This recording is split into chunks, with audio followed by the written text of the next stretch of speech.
Okay. This time, we're going to do it right. So we've got the update with the audio. I can see my sound going up and down. Blah.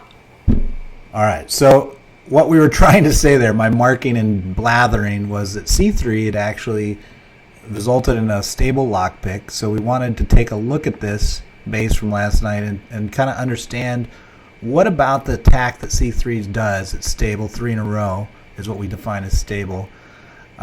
Enabled it, and how is it different than the attacks last night that were failing? Because the whole reason of lockpicking isn't so much to pick a given base, but rather to understand from the base design attributes what attack meta is working and why. Because once you understand that, then you have a chance of looking at a new base and potentially having better results. So that's what we're going for. So what did he do? Let's just look at his first attack here. We'll go back and do it again. There he is, the lockpicker in caps. He's in chat just talking smack to everyone.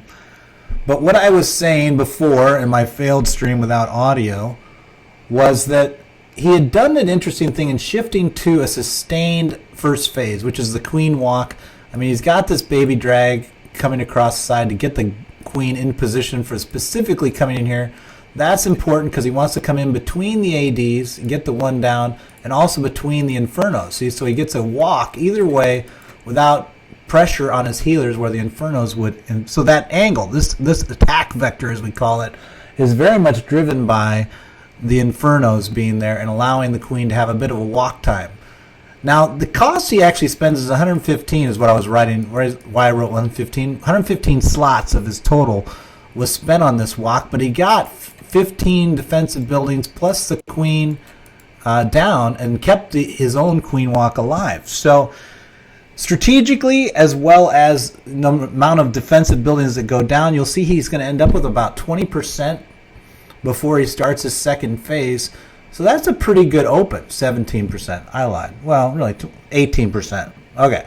But then he just does a basic gobo cut over here to allow then a jump from this side to go. But notice the big value is that the queen is still up. If the queen was still not up, I don't think he would get the same push out of it that he gets. But he ends up just doing a simple rage as his team comes in. The bombs do some damage, but he's getting a lot of bounce through. And he's got two basic approaches to getting that town hall down at this point. Either the bowlers are going to splash it down with some rocks, which they do, or the queen was there to end up as a follow-through. And the other thing that you noticed from last night was we had a lot of problem with this elixir storage here. With tie up the queen, she'd come through late. And so with that massive, he didn't have any Valks. It was an all bowler attack. So basically by pushing all bowlers, he clears out his sides a lot quicker and allows his queen to push into the mid. So those are some of the main things. Let's look at another one prior to that and see if there's any differences. We'll do this one a little faster. A little faster here, a little faster. So it's the same open, you can see. We're going at 4 times speed till something changes. Rage. So he's going down the same channel, same poison on the queen. Similar cut. Let's look at when that electro storage goes down. So pretty late, but notice before the queen locks it, which is where it's important. And this time the queen actually took the town hall. So you can see the backup plan was in play, and he actually got more percentage as the bowlers tended to go off to the right there. So you can see with that attack, he's got a... One of the things I think with the attack plan that he was doing is he had multiple layers of how to make sure the town hall gets down without getting into trouble. So here's his first attempt. So we do 3 to do a lockpick. 3 in a row is what we need to get. So let's see if there's anything different on this, and then we'll just call it a day, and hopefully it helps you guys kind of understand a little bit about lockpicking, or basic beta. So the other thing notice is that a lot of the attacks last night were trying to do percentages from the edge.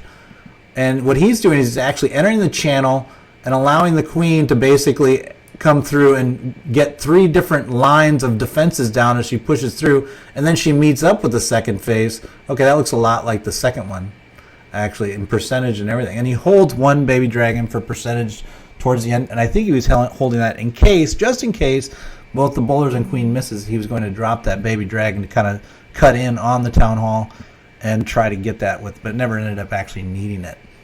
But I think as I look at this, so let's go back and recap and then we'll be done. I think the big thing that when we're looking at this base, the differences that you see is that it's a pretty spread base, right? We've got, look at we've got a 2 set there of the internal channel. So you know that it's going to require pretty deep cuts, and that's what coming into this internal channel does for you. Oh, look, someone brought me a soda. She's so nice. But so this coming in from the internal, this outside, but inside the first channel gives you that deep cut where you know that then you're using the secondary, you're using that wall as your secondary push, your force. It's almost like a cut for you, but the gobo cut here was actually just more to fix pathing. The wall actually provides you the last layer of cut, so you're doing a hard cut, if you will, blowing up stuff for the first cut, but then you're using the wall plus a soft cut over here to allow the main drive of king plus bowlers with rage to splash in and take the town hall, and holding a baby dragon for the backside. So I guess I walk away with this thinking, all right, if we see spread bases with these V channels on the outside, you want to, one, look for where you're between the 2 infernos on the walk so that your queen gets a bit of walk. So if you look at it, right, look at where the two infernos are. So you know that you can either go this way or that way, right? But that's where the true value is for the walk. You've got to be inside the channel. Just being out on the outside is really a trick. It's tricking you to actually want to be out there. You need to get on the inside channel because you need to achieve the cut. If you stayed on the outside, you're getting all this, but you're never really getting the secondary pathing, which is where your stuff's going to go to hell in a handbasket.